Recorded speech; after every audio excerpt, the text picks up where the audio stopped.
Good morning, everybody. The Simple Handicap for Thursday, November 21st. Thank you for making me a part of your morning. Thanks to everybody who tuned in to the live stream preview yesterday, albeit not a traditional live stream. Still got the preview out bright and early. Got a very good response to it. Lots of folks appreciating the audio only, so I'm glad to hear that the format is working for everybody as we push through to a busy NFL week number 12 with a lot going on yesterday, a lot of odds movement as well. So let's get you on your way this Thursday morning with the market rundown, the second to final one for NFL week number 12. Things kick off tonight in Cleveland with the Steelers traveling to take on the Browns. Point spread, 3.5 left to right across the screen. Total yesterday ticks up half a point. We're back to 37. Kevin Roth, always with the most impactful weather report that's released all week, came out yesterday morning at the usual time, around 9 a.m. Pacific time. This was not a red.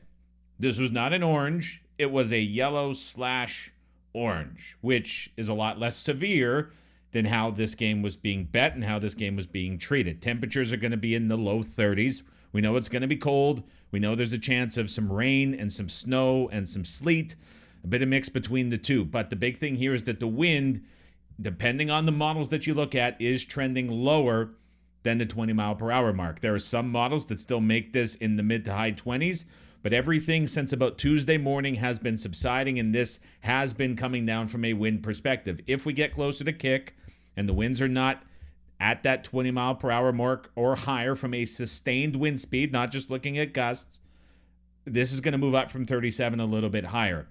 Interesting prop news swirling around Twitter, interviews from Mike Tomlin in the past talking about when the weather gets ugly, he is going to lean on Najee Harris. His rush attempts prop tonight is 16.5, shaded to the over. Harris has not closed higher than 15.5 all season, so you are seeing a premium put on Harris for this game. I know he is going to be a very popular prop option for a lot of folks listening to this podcast.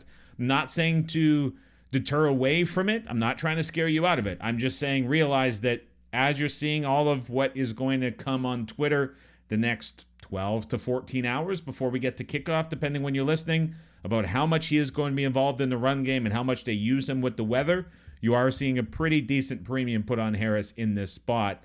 So that is something to consider. I've not made a bet on the side nor total. I haven't played any props for this one either.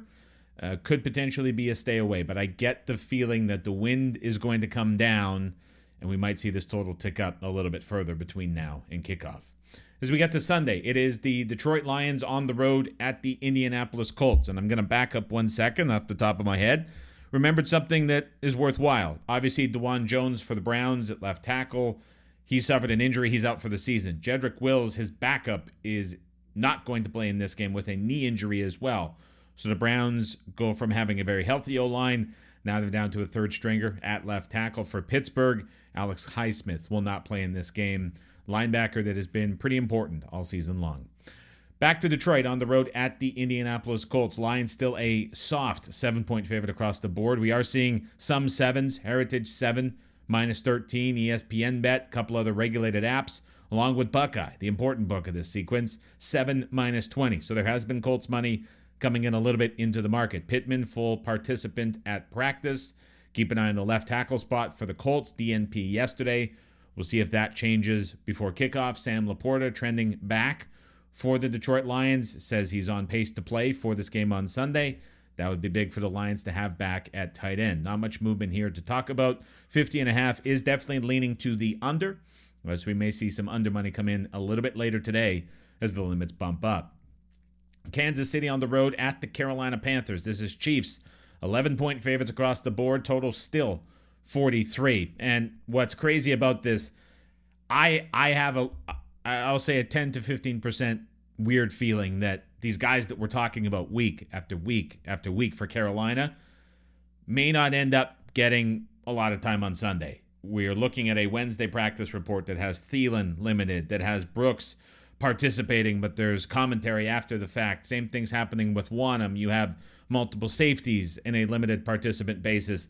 The Panthers are just handling everything this season so unusual from a practice report and ramping up to play perspective. I don't know what to make of it. I know I'm bringing it up consistently. I think these guys collectively make a difference. I just don't know if anyone can trust Canales to actually get these guys onto the field. Isaiah Pacheco returns to practice in a limited fashion for the Chiefs. That would be a big guy to have back in the lineup, obviously, against a weak Carolina Panthers defensive front. Charles Omenihu back in a limited participant fashion as well. More fuel to add to that defensive line for Kansas City. Minnesota on the road at the Chicago Bears. Vikings back to 3.5. Pro played them yesterday morning. Injury report comes out for Chicago, and DeAndre Swift is a DNP, a big blow to the Bears offense. He still remains optimistic, his words, that he is going to practice on Sunday. We'll see if that comes to fruition. That is a potential injury based on how it was reported, depending on the severity of the strain in the groin. If that is a level 1, seems like he is likely to miss this game. If it's anything worse, that would be more than a week's missed time. So something to keep an eye on. He did finish the game last week. Typically an indication that it's not as severe as it is let out to be. Something to watch for, as he is a big impact player on this Bears offense. Dallas on the road at the Washington Commanders. Commanders 10.5-point favorites for the most part across the screen. A couple 10s, minus 115 popping up. Circa Sports being one of them. A couple of the regulated apps showing 10 minus 115 as well. Chris still 10.5. Buckeye still 10.5. Pinnacle FanDuel still 10.5 as well. Total in this game, 45, holding steady after some initial over money into the market earlier in the week. Tampa Bay on the road at the New York Giants. Buccaneers out to a 6-point favorite. Chris, Circa, and Buckeye. We saw a number of other places get to 6 mid-afternoon yesterday. We are seeing a few 5.5s back this morning, including at Pinnacle, FanDuel, as well as BetOnline. Total from 43.5 down to 41. I got to tell you, like on the preview yesterday, you heard it. I'm in on the Giants at 5.5. What I will say, seeing how players spoke to media yesterday about the QB change, not just Drew Lock, others as well, but the Lock interview was very damning. That gives me a little bit of concern here for what might be going on inside the Giants locker room. That was not necessarily the impression that I took from the change on Monday and into yesterday on Tuesday evening when I was doing the recording. I didn't expect that. And so if I'm putting it blunt, if I would have seen the Drew Lock interview on Monday, I would not have bet the Giants. The bet is in. The number has moved. Stuck in a bit of a bad spot. I think that's possibly a pretty damning tell for the Giants that something else is wrong and potentially causing issues here behind the scenes. Just to hear him say that he was not informed and how he was blindsided by it and he was expecting to be the guy starting, to have this go back the other way. We'll see what comes of that for sure. But other news for the New York Giants, Kayvon Thibodeau, optimistic that he will play on Sunday against the Buccaneers. That would be significant if he gets him back. Darius Slayton practicing in full as well. Tampa Bay has Mike Evans back. He is trending towards playing, is the Wednesday terminology that is being used. Tristan Wirfs is being trended towards a game-time decision. I would kind of have a hard time believing that Wirfs is going to be out there after the injury. Same thing for Zion McCollum, hamstring DNP on Wednesday. He's going to be a game-time decision as well, along with cornerback Troy Hill. So injuries on both sides. In general, I'd say it's probably a net even, with Evans coming back, overruling some of the guys that the Giants get back. I wish that didn't happen with the Drew Lock interview and kind of sour this side at the moment. New England on the road at the Miami Dolphins. Total still 45.5 at Chris. We're seeing 45.5 at DK and FanDuel as well. This is a number I'm pretty confident is going to trend up to get to 46 or higher from the side. We are seeing Miami still 7 minus 120 across the board.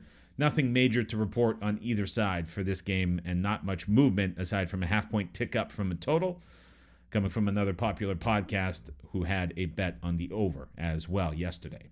Tennessee on the road at the Houston Texans. Texans down to 7.5-point favorites, with the exception being BetOnline, Heritage, Jazz still holding steady at 8, but all the influential books down to 7.5 as the Titans get bet. Interesting to see Titans money come in for yet another week. Seems to be on par, similar to the Jets in the last couple of weeks, where the Titans keep getting bet, the Jets keep getting bet. Fortunately, the Jets on a bye, so nobody can bet them this week. Perhaps unfortunate for folks who want to bet against them, But this was a number that was higher off of the Houston win on Monday Night Football.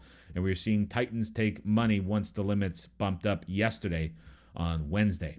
Denver on the road at the Las Vegas Raiders. What a disaster for the Las Vegas Raiders yesterday coming out of practice. We know they want to run the football.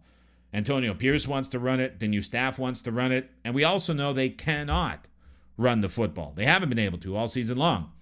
And now running back 1 and 2 are both DNPs on practice Wednesday. Madison DNP, White DNP. They're still going to try run the football.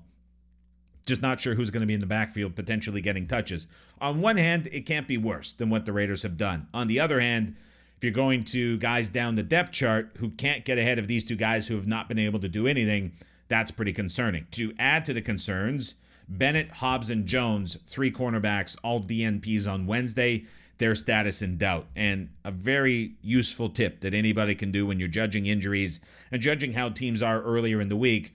We have seen the Raiders add guys from the practice squad and elsewhere at the cornerback position. There have been elevations.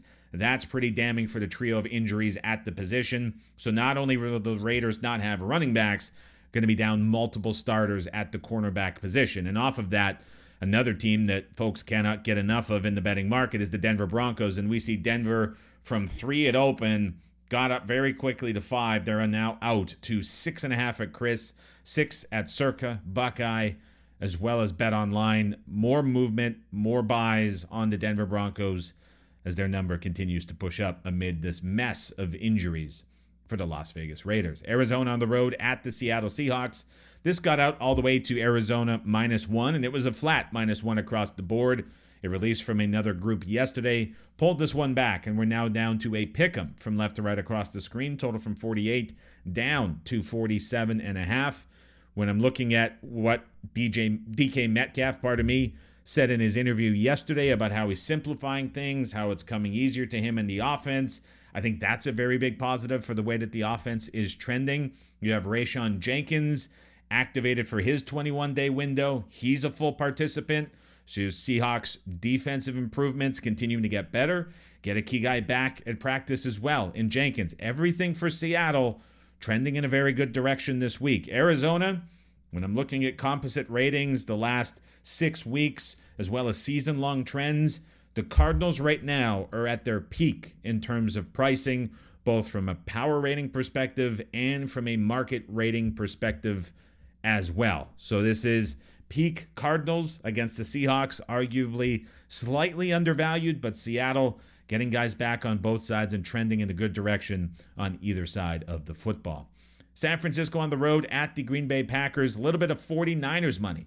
Surprised me a little bit, comes into the market. We're now down to a flat 2 from left to right across the screen. When it comes to injuries for the San Francisco 49ers, in general, perhaps it was a little bit positive. You see Purdy did not throw yesterday in practice. I don't think that's a positive. But you hear George Kittle. He was in an interview. He said he is going to be playing on Sunday. But still, I'm thinking about this Niners team. You have Purdy not throwing in practice. You have McCaffrey still unable to practice at full. You have Kittle very limited in practice. Trent Williams has to be managed. He's not practicing. Nick Bosa with the hip. He is not practicing. 49ers also sign and elevate a practice squad defensive end at the same position that Bosa is banged up, perhaps a tell of what is to come this week. The 49ers have issues right now. They've put up great numbers in the box scores, but there's a level of play for the 49ers. It's not as crisp as it has been in seasons past. And you just have all these key guys missing practice and unable to get a full practice week in. I can't see that being a positive in any way. And I think this week still, you don't have your starting quarterback throwing at practice. To me, that's a problem when it's not an elite top-tier quarterback. This isn't a shade throwing, as the kids would say, at Brock Purdy. But look, it's an offense that in recent weeks has struggled in the red zone. There's some timing issues that are off. They're trying to get guys back involved that are returning. I think it's very important to have those guys out there. We're just not seeing it in a consistent manner. And so I'm curious to see what comes from the injury report later today. This still, to me, feels like a spot where Green Bay is definitely the side. Philadelphia on the road at the LA Rams. Philly still a soft 3-point favorite. Total in this game still 48.5. No movement on this game, side nor total. Keeping an eye on the Rams offensive line, reading some reporters' commentary. I'm expecting there's a chance that Noteboom can play in this game. Still very unclear about what we're going to get from the O-line for the Rams side. For the Eagles, Devonta Smith not at practice, still dealing with the hamstring injury. Hurts was a limited participant in practice, but there is a program to help with his lower body. Was also kind of on a delayed timeline as it looks. He said that he is going to be full on Thursday and Friday as well, so they are going around and managing Jalen Hurts at this point in the season, but Smith is the guy that jumps out with the hamstring injury, still trying to get things right. And it's the Baltimore Ravens on the road at the LA Chargers. We've seen more over money into the market as we're now up to 51 in this game. Highest total all season for the LA Chargers, but it's been one-way money on the over regardless of limit bump all week long. Now out to a peak of 51. Ravens still a soft 3-point favorite across the board. That'll do it for me today. Have a fantastic Thursday, everybody. We'll chat with you bright and early tomorrow morning again here on the podcast feed.